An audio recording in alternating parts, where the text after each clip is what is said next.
সীমান্তবর্তী এলাকায় বেগুন চাষ করে কৃষকেরা প্রতি বছর লাভবান হলেও এবারের চিত্রটি একটু ভিন্ন। এবং আমি যদি আপনাদেরকে দেখাই বেগুনগুলা, দেখেন কি সুন্দর টাটকা বেগুন, ঠিক আছে, গাছ থেকে হচ্ছে কি আপনার ডিরেক্টলি পেরে কিন্তু ওরা নিচ্ছেন। বেগুন হয়েছে পরিপক্ক এবং দেখতে অনেক সুন্দর, কিন্তু তারপরেও যেন কৃষকের মাথায় হাত।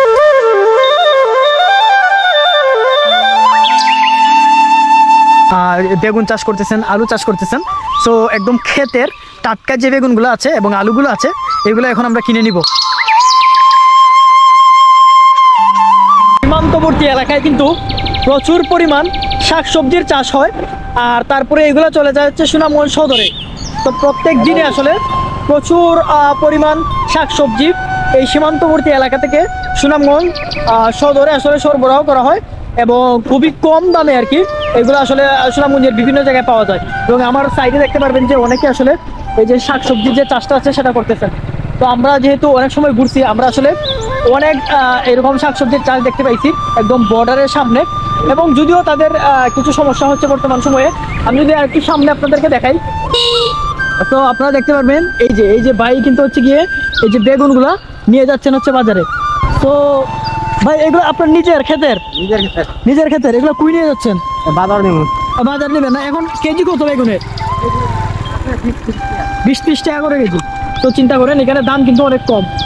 এই যে ভাই হচ্ছে গিয়ে উনি নিয়ে আসছেন নিজের ক্ষেত থেকে এই বেগুনগুলো তুলে। আপনাদেরকে একটু আগে আমি যেটা দেখাইলাম যে এই এলাকার মানুষরা কিন্তু প্রচুর পরিমাণে শাকসবজি চাষ করেন এবং আমার সামনে দেখতে পারবেন যে সারি সারি বেগুন গাছ। তো একজন চাচা আসলে বেগুন তুলতেছেন এবং দেখেন এখানের মধ্যে কি সুন্দর বেগুন গাছ। আমি একটু ওনার কাছ থেকে জানবো আর কি, ওনারা আসলে চাচা এই বাগান কি আপনারই? আচ্ছা, তো প্রত্যেকদিন কি বেগুন তুলেন? না, 2 দিন পর পর। 2 দিন পর পর বেগুন তুলেন না? তারপরে এগুলা কুই নিয়ে বিক্রি করেন চৌমুহনী বাজারে। এখন বেগুনের কেজি কত আছে? 15 টাকা। 15 টাকা করে এখন বর্তমানে কেজি। তো যেটা বলছিলাম আপনাদেরকে, এখানে কিন্তু বেগুনের দাম অনেক কম, শুধু বেগুন না শাকসবজির অনেক কম, কারণ হচ্ছে এটা সীমান্তবর্তী এলাকা এবং এরা এইখান থেকে কিন্তু বাংলাদেশের বিভিন্ন জায়গায় আসলে এই যে শাকসবজিগুলো আছে সেগুলো বিক্রি করেন বা সরবরাহ করেন। তো এই যে দেখতে পারবেন চাচা কিন্তু তুলছেন। প্রত্যেক দিন আসলে কতটুকু তুলতে পারেন আপনারা বেগুন? 5-6 মণ বেগুন। আপনার এখানে জায়গায় কতটুকু আছে? 15 শতক। 15 শতক জায়গা আছে না? তো 15 শতক জায়গার মধ্যে কিন্তু উনি বেগুন চাষ করতেছেন। আপনারা শুধু বেগুনই চাষ করতেছেন না, আরো বেগুন আছে, আলু আছে, সই আছে। বুঝছি। তো এখানের মধ্যে আসলে উনি বিভিন্ন ধরনের শাকসবজির চাষ করতেছেন এবং এইগুলা কিন্তু গিয়ে চৌমুহনী বাজারে বিক্রি করেন। এবং আমি যদি আপনাদেরকে দেখাই বেগুনগুলা, দেখেন কি সুন্দর টাটকা বেগুন, ঠিক আছে, গাছ থেকে হচ্ছে গিয়ে আপনার ডিরেক্টলি পেরে কিন্তু ওরা নিচ্ছেন। আমি একটু দেখাই চাচা কেমনে কাজগুলো করতেছেন।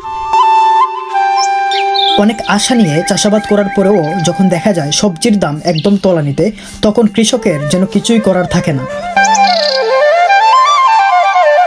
আমাদেরকে একটু বলবেন যে বেগুন চাষের প্রক্রিয়াটা কেমনে শুরু হয়, মানে প্রথমে কি করেন, তারপরে ধাপগুলো যদি বলতেন। গাছ কি চারা করে কেল করে লাগাই আর কি। চারা আপনি নিজে করেন নাকি কিনে আনতে হয়? কিনে না, নিজে করতাম। নিজে করেন। তো চারাগুলো কি দিয়া করেন? বীজ বেগুন রাখিয়া ফাঁকাইয়া।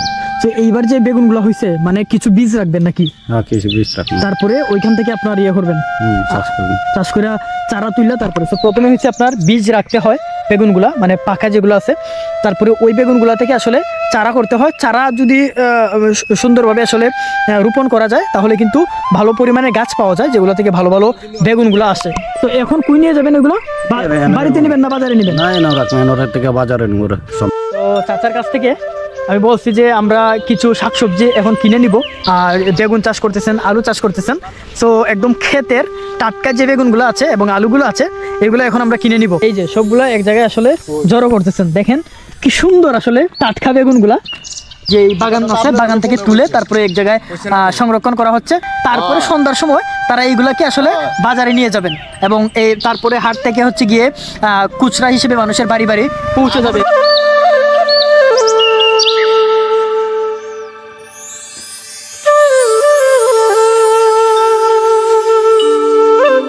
তো এবার কিন্তু বেগুনের ফলনটা আসলে ভালো হয়েছে এবং আসলে খুব ভালো লাগতেছে।